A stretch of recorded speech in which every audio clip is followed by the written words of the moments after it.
World War II was the last truly global conflict, and its legacy is etched into the public consciousness thanks to countless films, books, and TV programs about the subject. The Second World War has become iconic for many reasons, including the advancement in technology and weaponry. In fact, the technological advances made during World War II would permanently and fundamentally change the world. Join us as we count down 7 of the most iconic weapons and new technology of World War II. Number 7. The Luger Pistol. The Luger Pistol was invented in 1898, but thanks to its durability and quality, it was still widely used in the Second World War.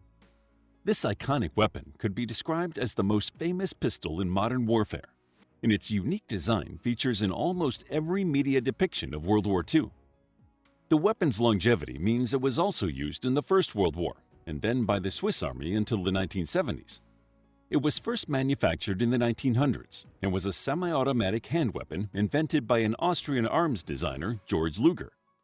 During the Second World War, the Nazi army, including its elite fighting force, the Waffen-SS, used the Luger. The Luger's popularity was down to its superb balance and the power of its 9mm Luger cartridge, which could be carried for more than a mile.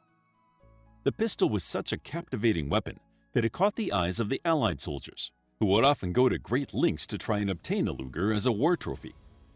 Although more Lugers were produced during the First World War, and there was only a brief production run during World War II, the Luger remains one of the most recognizable Nazi weapons of World War II.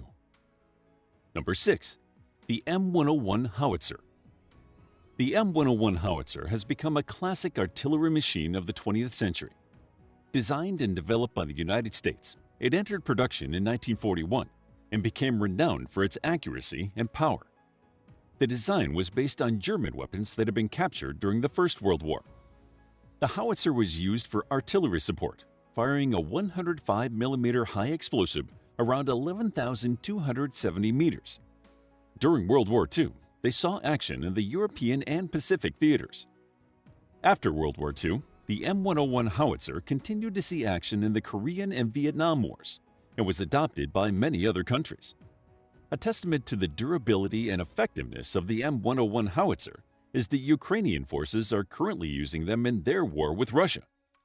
The Ukrainian forces have increased the effectiveness of these weapons by teaming the vintage M101s with modern drone technology, foregoing the need for human spotters with binoculars. Number 5. The Electronic Numerical Integrator and Computer. The ENIAC was the first programmable general-purpose electronic digital computer to be produced. It was developed and built by the U.S. during World War II. It was designed by American physicist John Mauchly and engineer J. Presper Eckert Jr., who led a team at the Moore School of Electrical Engineering in Pennsylvania. The U.S. government funded the project with the intention of creating an all-electric computer that could calculate values for artillery range tables. At the time, it was the most powerful calculating device ever built, despite needing to be rewired for each new problem. Regardless of its limitations, it was a flexible machine that could be used for a wide range of mathematical problems. It was absolutely enormous and generated 174 kilowatts of heat, meaning it required its own air conditioning system to cool it down. Although the ENIAC was developed to aid in World War II, it wasn't completed until 1946, when the war ended, and it was first used in calculations for the construction of a hydrogen bomb. In the 1970s, the patent for the ENIAC technology entered the public domain, and it was able to be modified, becoming the blueprint for modern computers. Number 4. MK2 Pineapple Hand Grenade. The American-made MK2 hand grenade can only be described as the most iconic hand grenade ever made. It has been featured in pop art and popular culture thanks to its distinctive design, bumpy surface, and yellow color, which earned it the nickname Pineapple. The moniker stuck even after the MK2's color was switched to olive drab, which was more suitable for combat. Its design was not meant for aesthetic purposes, and the 8 columns and 5 rows totaled 40 lumps that would each become a metallic fragment upon detonation and shoot in all directions. As the shards would be projected everywhere, the launcher of the grenade would also have to take shelter, meaning it was used mainly for defensive purposes. Its other moniker, the frag grenade, comes from its function as a fragmentation-type anti-personnel hand grenade. It was introduced by the American Armed Forces in 1918, but too late to be utilized in World War I. By the outbreak of World War II, it was the standard issue anti-personnel grenade and became the most used explosive charge by American soldiers. Number 3. The Bazooka. This iconic weapon was a shoulder-type rocket launcher used by the U.S. Army throughout World War II. It was the first weapon of its kind and was able to destroy a tank while still being portable. Its official name was the M101 rocket launcher, but due to its resemblance to a novelty musical instrument invented by comedian Bob Burns, the GIs named it after the crude trombone that Bob had dubbed the Bazooka.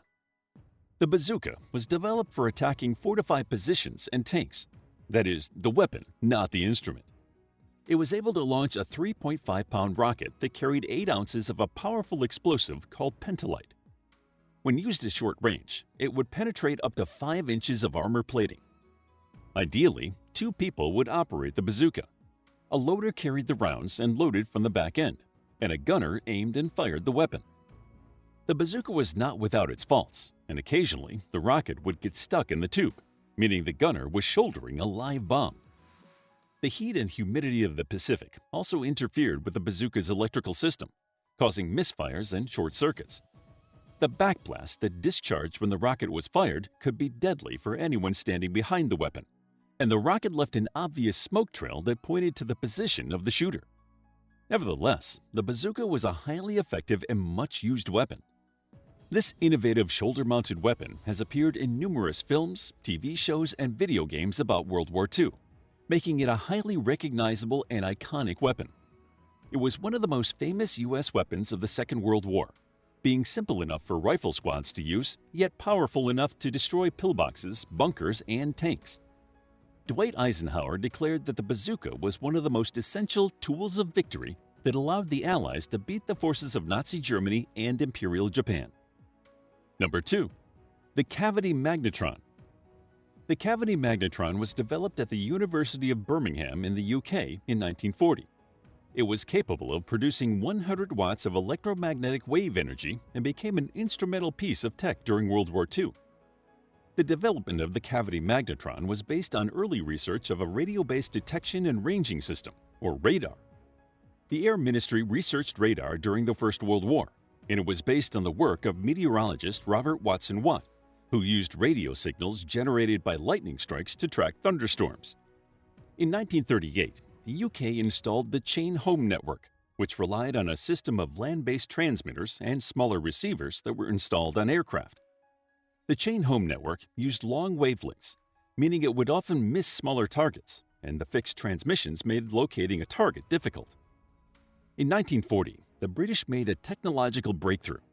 By using shorter wavelengths, the Cavity Magnetron could locate smaller objects, and its size, smaller than a standard dinner plate, meant it could be fitted to military aircraft and boats.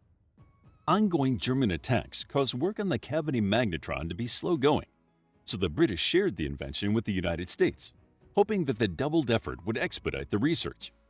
Soon, engineers at the Massachusetts Institute of Technology were making radar sets that integrated this new technology, giving the Allies a huge advantage. Some historians cite the advances in radar as the most important technological advancement of World War II, and one that aided the Allies in their victory more than any other piece of tech invented at the time. After the war, engineer Percy Spencer was looking for a way to apply radar technology in a more commercial setting. The anecdotal story is that he noticed a candy bar in his pocket had melted when he stood in front of an active radar set, so he began experimenting with different kinds of food. His research opened the door to the production of the microwave oven, changing the way millions of Americans cook food. Number 1. The Atomic Bomb. The atomic bomb has to be the most iconic advancement in weaponry and technology that came out of World War II. Research began in 1939 when a group of American scientists organized a project to exploit the process of fission for military purposes. The same year, Albert Einstein presented the military potential of nuclear fission to Franklin Roosevelt, and by February 1940, the U.S. government had funded the project with an initial $6,000. It was known that the Germans were working on a similar project and that the British were also exploring weaponized nuclear fusion. In order to try and solve the problem before the Germans, the US set up a cooperative effort with the British in 1941. By 1942, the Manhattan Project was well underway, and in 1943, the Americans, British, and Canadians were all working together to realize the goal. The first atomic bomb was detonated in a test at 5:30 a.m. on July 16, 1945.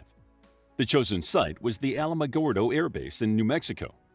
The bomb was a plutonium implosion device called Gadget, and it was deployed from a 100-foot-tall steel tower named Zero. The base of the tower was dubbed Ground Zero, a phrase that would soon pass into colloquial language to denote the center of a catastrophic event. The scientists and dignitaries attending the test were housed in bunkers over 5 miles from Ground Zero. The mushroom cloud from Gadget reached around 40,000 feet. The tower was completely vaporized, and the desert surface became fused glass for 800 yards around Ground Zero. The next month, the U.S. dropped 2 atomic bombs on Japan. The first, a fission bomb dubbed Little Boy, was dropped on Hiroshima on August 6 at 8:15 a.m. 2/3 of the city was destroyed, and roughly 70,000 people were killed instantly, with a further 30,000 people succumbing to radiation poisoning by the end of the year. 3 days later, the Japanese had not yet communicated their intention to surrender to the Allies, and the U.S. dropped a second bomb on Nagasaki. This bomb was nicknamed Fat Man, and it was a plutonium implosion bomb similar to the one tested in New Mexico. At 11:02 a.m. on August 9th, the bomb was detonated, killing 40,000 people and leaving at least 30,000 more with fatal injuries and radiation poisoning. The destructive and horrific nature of the atomic bomb even shocked those who had worked on the project, and one physicist, Philip Morrison, traveled to Hiroshima to assess the damage. What he saw made him so concerned for the future of nuclear armaments that he spent the remainder of his life campaigning against nuclear weapons.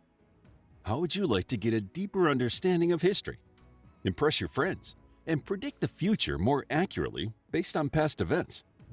If this sounds like something you might be into, then check out the brand new Captivating History Book Club by clicking the first link in the description.